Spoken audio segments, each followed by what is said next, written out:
এবারের ভোটে কি হতে চলেছে সেটা সবাই জেনে গেছেন, কারণ 8টা সংস্থা তাদের এক্সিট পোলের রিপোর্ট বের করেছে। তার ভেতরে 5টা সংস্থা দেখিয়েছে বিজেপি এগিয়ে আছে, 2টো সংস্থা দেখিয়েছে তৃণমূল, আর একটা সংস্থা সে বলেছে বিজেপি এগিয়ে আছে কিন্তু 7টা বিধানসভার ব্যবধান মাত্র। তো সেক্ষেত্রে ধরা যেতে পারে 6টা, কিন্তু এই সব কিছুকে ছাপিয়ে গেছে আজকের চাণক্য বলে যারা এই তাদের এক্সিট পোলের রিপোর্ট বের করেছে, সেই রিপোর্টে কিন্তু বিজেপিকে ব্যাপক আসন দিয়েছে। তারা বলছে বিজেপি পাবে 192টা আসন, 294-এর ভেতরে বিজেপি পাবে একাই 192, আর তৃণমূলের ভাগ্যে জুটবে হচ্ছে 100টা, আর অন্যান্যরা 2টো আসন পাবে।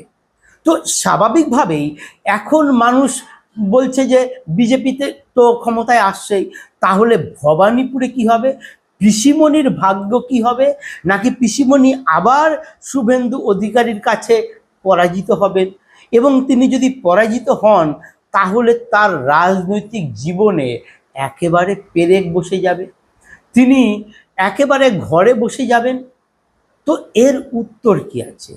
এর একটাই উত্তর আছে, সোজা কথায় বলতে গেলে হ্যাঁ, এবার পিসিমণি আবারও শুভেন্দু অধিকারীর কাছে হারছেন। এটা বোধহয় বলা ঠিক হলো না, কারণ এভাবে বলা উচিত নয়। এর জন্যে মার্জনা চেয়ে নিচ্ছি। বলতে হবে যেটা আমি বলতে চাইছি, যে এবার ভবানীপুরেও মমতার জেতা খুব কঠিন হবে। কিন্তু কেন কঠিন হবে, কি কি কারণে তিনি এবার খুব কঠিন পরিস্থিতির মুখে পড়েছেন, সেই বিষয়গুলোই এক এক করে আলোচনা করব। আমি খুব সংক্ষেপেই আলোচনা করার চেষ্টা করব। আপনাদের কাছে অনুরোধ, আপনারা ভিডিওটি সম্পূর্ণ শুনবেন। নমস্কার, আমি প্রদীপ দাস, আর আপনারা দেখছেন দেশপ্রেমিকদের চ্যানেল আমাদের ভারত।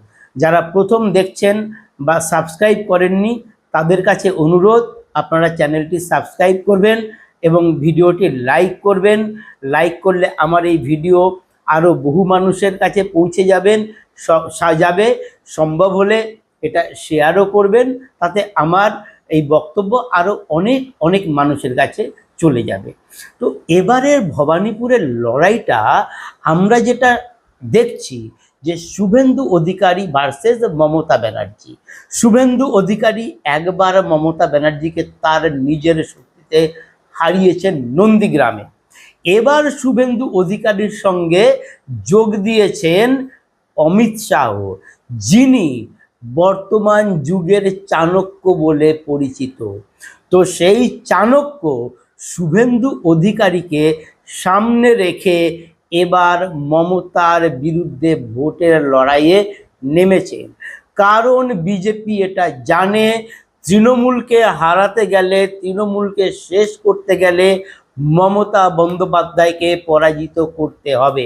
কারণ এই মমতা বন্দ্যোপাধ্যায় যে তোষণ রাজনীতি করছে, তার জন্যে সীমান্ত এখনো একটা বড় অংশে কাঁটাতারের বেড়া দেওয়া যায়নি। বাংলাদেশ থেকে মুসলিমরা ভারতের পশ্চিমবঙ্গে ঢুকছে, এখন এখান থেকে তারা আবার সারা দেশে ছড়িয়ে পড়ছে।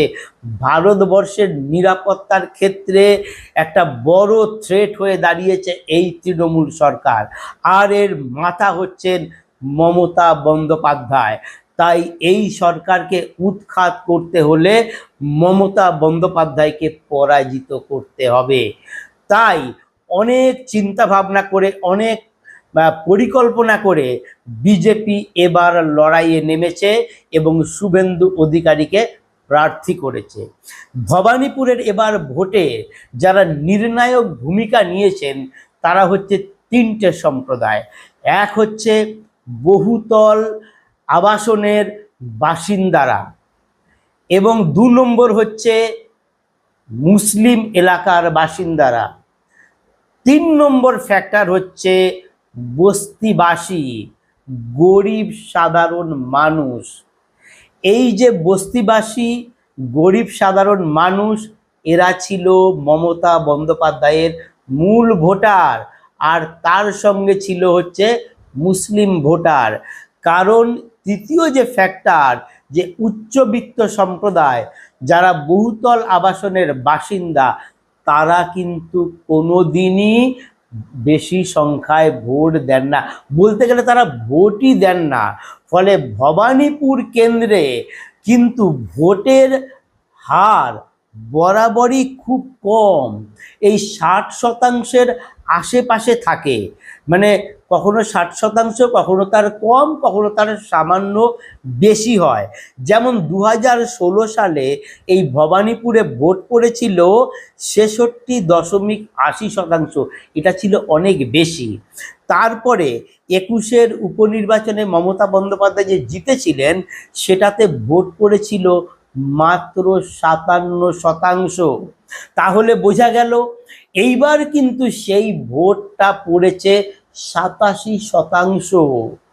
মানে যদি আমরা 65% ধরি, আর সেটাকে তাহলে কত হচ্ছে, 65 10 85, 75 আর 10 85, মানে 22-23% বেশি ভোট পড়েছে।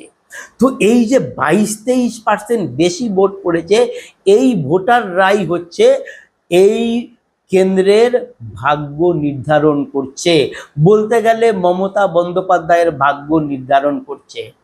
এখানে প্রথমেই আসি বহুতলের বাসিন্দা। এই বাসিন্দাদের বিজেপি আরএসএস প্রথম থেকেই টার্গেট করেছিল। এই বাসিন্দাদের সঙ্গে আরএসএস সারা রাজ্যেই সব বিধানসভায় আরএসএস কিন্তু একটা ভোটের প্রচার চালিয়েছে। তারা কিন্তু বলেনি যে বিজেপিকে ভোট দাও, তারা তাদের লিফলেট বানিয়েছে, বানিয়ে তারা প্রচার করেছে যে কাকে ভোট দেওয়া উচিত। তাদের প্রথম বক্তব্য ছিল হচ্ছে আপনারা ভোট দিতে যাবেন, আপনারা নিজের ভোটটা নিজে দিন, কাকে দেবেন সেটা আপনার বিষয়, কিন্তু ভোট দেওয়ার ক্ষেত্রে আপনি চিন্তা করবেন, আপনার রাজ্যের কথা ভাববেন, আপনার দেশের কথা ভাববেন, আপনার সম্প্রদায়ের কথা ভাববেন। এইগুলো ভেবে আপনি আপনার ভোটটা দেবেন। এবং রাজ্যের ক্ষেত্রে যে বিপদ, সেই বিপদগুলো আরএসএসের কর্মীরা প্রত্যেকের বাড়ি গিয়ে, ফ্ল্যাটে গিয়ে গিয়ে মানুষকে বুঝিয়েছেন। ফলে এক মানুষকে ভোট দেওয়ার ব্যাপারে তারা উৎসাহিত করেছেন যারা ভোট দিতেন না। আর তাছাড়া এই ভোটের প্রচারের শেষ দিন বা তার আগে এই ভবানীপুর এলাকার জনা 50 যেটা হচ্ছে এই বিজনেসম্যান এবং যারা শিল্পপতি, তাদের সঙ্গে অমিত শাহ একটা বৈঠক করেছেন। সেই বৈঠকে তাদের আহ্বান জানিয়েছিলেন যে এইটা শুধু পশ্চিমবঙ্গের বিষয় নয়, এটা হচ্ছে সারা ভারতবর্ষের বিষয়। কারণ এই অসুরক্ষিত পশ্চিমবঙ্গ দিয়ে, তার বর্ডার দিয়ে হাজারে হাজারে মুসলিম ঢুকছে এবং সারা দেশে ছড়িয়ে পড়ছে। এরা ভারতের কাছে বিপদ। অতএব আপনারা আপনাদের যে সম্প্রদায় রয়েছে সেই সম্প্রদায়কে বোঝান, তাদের ভোট দিতে বলুন, বিশেষ করে মারোয়ারি এবং গুজরাটি সম্প্রদায়। তো সেই সম্প্রদায় এবার ঢেলে ভোট দিয়েছে। তার ওপর ছিল হচ্ছে বস্তিবাসী। এই বস্তিবাসীরাই হচ্ছে মমতা বন্দ্যোপাধ্যায়ের মূল ভোটার আর মুসলিমরা। কিন্তু এখানেও আরএসএস যেমন প্রচার করেছে, এখানে শুভেন্দু অধিকারী এবং বিজেপি কর্মীরাও ব্যাপকভাবে প্রচার করেছে। তারা তাদের দুর্দশার কথাগুলো বলেছে। দীর্ঘদিন তারা মুখ্যমন্ত্রীর বিধানসভা এলাকায় বাস করেও তাদের অবস্থার কোনো হেরফের হয়নি। প্রচারের সময় তো ফিরহাদ হাকিমের কাছে অভিযোগও জানিয়েছিলেন কয়েকজন মহিলা, তাই নিয়ে সেই মহিলাদের আবার হুমকিও দেওয়া হয়েছিল। তো এই মানুষের মধ্যে একটা ক্ষোভ ছিল, সেই ক্ষোভটাকে প্রচারের সময় কাজে লাগিয়েছেন শুভেন্দু অধিকারী। আসলে বিজেপি প্রথম থেকেই ছক কষে নিয়েছিল কোথায় কোথায় তাদের কমতি আছে আর কোথায় কোথায় মমতার প্লাস পয়েন্ট, সেইগুলোকে তারা ভেঙেছে। এবং ভোটের দিন আপনারা দেখবেন শুভেন্দু অধিকারী যখন ঘুরছিলেন সেই সময় বা ভোটের প্রচারের সময় এই বস্তির মহিলারা, তারা মানুষজন শুভেন্দু অধিকারীকে ঘিরে ধরেছে, অনেকে শুভেন্দু অধিকারীর সঙ্গে ছবি তুলেছে। ফলে এই মানুষের একটা এই অংশটাকে শুভেন্দু অধিকারী সরিয়ে আনতে পেরেছিলেন বিজেপির দিকে। ফলে এটাও মমতা বন্দ্যোপাধ্যায়ের হাতছাড়া হয়েছে। আর তারপরে হচ্ছে মুসলিম ভোট। এই যে মুসলিম ভোট, সারা রাজ্যে মুসলিম ভোট 30-32% থাকলেও এই এলাকায় মুসলিম ভোট কিন্তু ওই 14-15% হবে। তার ভেতরেও মাত্র 3টে ওয়ার্ডে এই মুসলিম ভোটাররা ছড়িয়ে আছেন। মমতা বন্দ্যোপাধ্যায় বলেছিলেন 1.5খানা ওয়ার্ড। 1.5খানা ওয়ার্ড মানে একটা হচ্ছে 77 নম্বর ওয়ার্ড। এই 77 নম্বর ওয়ার্ডে রয়েছে ইকবালপুর, মোমিনপুর এবং খিদিরপুরের একাংশ। সেই ইকবালপুরের ঘটনা আপনাদের মনেই আছে। এই 77 নম্বর ওয়ার্ডে প্রায় পুরোটাই মুসলিম। হিন্দু এখানে আছে কিনা বা থাকলেও খুব সামান্য। আর 2টো ওয়ার্ডে মুসলিম জনসংখ্যা রয়েছে 70 আর 72। এই 3টে মিলেই হচ্ছে মুসলিমদের বাস। তো এই মেন হচ্ছে 77 নম্বর ওয়ার্ড। এই 77 নম্বর ওয়ার্ডে গত বিধানসভা নির্বাচনে তৃণমূল পেয়েছিল 21,000 ভোট, কিন্তু 2024 সালে ওখানে সিপিএমের মুসলিম ক্যান্ডিডেট ছিল, তিনি পেয়েছিলেন 5,000 ভোট। তার মানে বাকিটা পুরো তৃণমূলই পেয়েছিল। ফলে মুসলিম ভোট ওখানে ভাগ হওয়ার কোনো ব্যাপারই ছিল না। সেই সময় 21-এ গোটাটাই তৃণমূল পেয়ে গেছে। আর এইবার যেটা হয়েছে, এই এসআইআর এর জন্যে যে নাম বাদ গেছে, মমতা বন্দ্যোপাধ্যায় চিৎকার চেঁচামেচি করছিলেন না, এই যে নাম বাদ গেছে প্রায় মমতা বন্দ্যোপাধ্যায়ের ভবানীপুর ওয়ার্ডে, আমি ঠিক এখন আমার মনে করতে পারছি না, প্রায় 50,000-এর কাছাকাছি। তার মধ্যে 37,000ই হচ্ছে মুসলিম। এই যে মুসলিম, দেখুন 21,000 ভোটের লিড দিয়েছিল হচ্ছে ওই মুসলিম অধ্যুষিত এলাকার। সেই এলাকার 37,000 ভোটারই এবার বাদ গেছে। তার মধ্যে কি, তার মধ্যে ভুয়ো ছিল, অনেকে ডুপ্লিকেট ভোটার ছিল, এই সমস্ত বাদ গেছে। ফলে সেখানেও একটা বড় মার্জিন বাদ হয়ে গেছে। তো এই যখন অবস্থা, তখন মমতা বন্দ্যোপাধ্যায় অবস্থা কি হতে পারে সেটা আপনারা বুঝেছেন। কারণ মমতা বন্দ্যোপাধ্যায় ভোটের দিন সকালবেলা বেরিয়ে গেছিলেন, যা পশ্চিমবঙ্গের মানুষ কখনো দেখেনি। পশ্চিমবঙ্গের মানুষ অবাক হয়ে টিভির পর্দায় দেখেছেন যে মমতা বন্দ্যোপাধ্যায় সকালবেলা ছুটে বেড়াচ্ছেন, চরকিবাজির মতো ছুটছেন। তিনি চেতলাতে যাচ্ছেন, বস্তি এলাকায় ঘুরছেন, আবার কোথায় ছুটছেন, যেখানে উচ্চবিত্তদের বাস, সেই চক্রবেড়িয়াতে যাচ্ছেন। গিয়ে তিনি কেন যাচ্ছেন? কারণ ওই যে বহুতল আবাসনের যে বাসিন্দা, তারা যারা এতদিন ভোট দিত না, ভোটের দিন যারা বেশ একটু ছুটির আমেজে তারা কাটাতেন, তারা ভোরবেলা 7টা থেকেই সেখানে ভোটের লাইনে দাঁড়িয়ে পড়েছেন। এইটা শুনে তৃণমূল নেত্রী আরও একেবারে আতঙ্কিত হয়ে পড়েছেন। তিনি ভেঙে পড়েছিলেন। তিনি সেই চক্রবেড়িয়াতে গিয়ে দীর্ঘ সময় তাদের যে ক্যাম্প অফিস, পার্টি অফিস, সেখানে তিনি বসেছিলেন। আর এই যে ভোটার, এই আবাসনের ভোটারদের এবারও কিন্তু বাধা দেওয়ার চেষ্টা করেছিল। এবারও তারা অনেক কৌশল করেছিল। সেই যে আবাসনের যারা কর্মকর্তা আছে তাদেরও বলে রেখেছিল যাতে বেশি লোক না বেরোয়। কিন্তু এখানে বিজেপিও খেলে দিয়েছিল আর নির্বাচন কমিশনও খেলে দিয়েছিল। কারণ এই আবাসনে নির্বাচন কমিশন যখন বুথ করতে চেয়েছিল বহুতল এলাকায়, তখন তৃণমূলের পক্ষ থেকেই বলতে গেলে একেবারে বাধা দেওয়া হয়েছিল। আবাসনের কর্মকর্তাদের দিয়ে যারা লিখিয়ে নেওয়া হয়েছিল এখানে বুথ করার দরকার নেই, সমস্যা হবে। তো নির্বাচন কমিশন তো জানে, তারা এতদিন পর্যবেক্ষণ করে এসছে। ফলে ভোটের 2 দিন আগে থেকেই প্রত্যেকটা আবাসনের সামনে কেন্দ্রীয় বাহিনীর জওয়ানদের দাঁড় করিয়ে রাখা হয়েছিল। ফলে ভোটের দিন আবাসনের মানুষ এসে নির্ভয়ে ভোট দিয়েছেন। ফলে পশ্চিমবঙ্গে মানে যেখানে গড়ে এই ভবানীপুর এলাকায় 60-65% ভোট পড়ে, সেখানে এবার 87% ভোট পড়ে। এটা কিন্তু কম নয়। পশ্চিমবঙ্গে যেখানে ভোট পড়েছে দ্বিতীয় দফায় প্রায় 93%, সেখানে এখানে 97%, মানে ভাবছেন কম?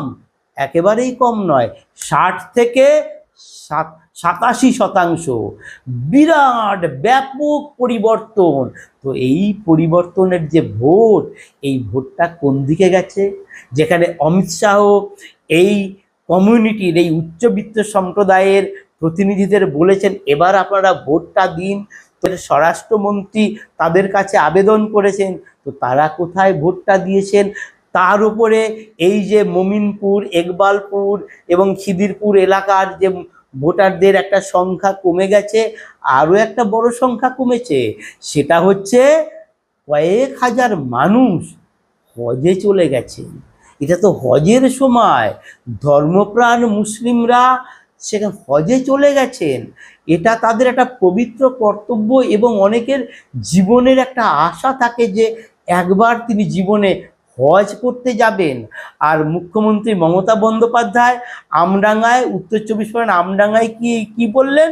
আপনারা এখন হজে যাবেন না, এই হজের সময় ভোট ফেলা হয়েছে, আপনারা পরে হজে যাবেন এবং আমি ব্যবস্থা করে দেবো, আমাদের হজ কমিটি ব্যবস্থা করে দেবেন। যিনি সংখ্যালঘুদের এত তোষণ করে এসেছেন, তিনি আসলে জানেন না যে হজটা তার কথা মতো হয় না, এটা তাদের তিথি দেখে হয়, চান্দ্র মাস দেখে হয়। এই সময় এই তিথি পড়েছে, ফলে যে মুসলিম সম্প্রদায়, ধর্মপ্রাণ যাদের সামর্থ্য আছে, তারা তো হজে যাবেনি। তো এই ভবানীপুর থেকে একটা বড় সংখ্যার 5-6 হাজারও হতে পারে, সেই সংখ্যার মুসলমান ধর্মপ্রাণ মানুষ হজ করতে গেছেন। তারা মক্কা মদিনা ঘুরে তারপরে ভোটের পরেই তারা এখানে আসবেন। ফলে একটা পিসির যে ভোট ব্যাংক, সেই ভোট ব্যাংকে তো ভাঙন ধরেইছে এবং যারা এতদিন ভোট দিতেন না, তাদের একটা বড় অংশ এবার ভোট দিয়েছেন। অতএব আপনারা বুঝতে পারছেন ভবানীপুরের রেজাল্টটা কি হতে চলেছে। বুঝতে পারলে আপনারা অবশ্যই কমেন্ট বক্সে আপনাদের মতামত জানাবেন এবং ভিডিওটা যদি ভালো লাগে তাহলে শেয়ার করবেন। নমস্কার।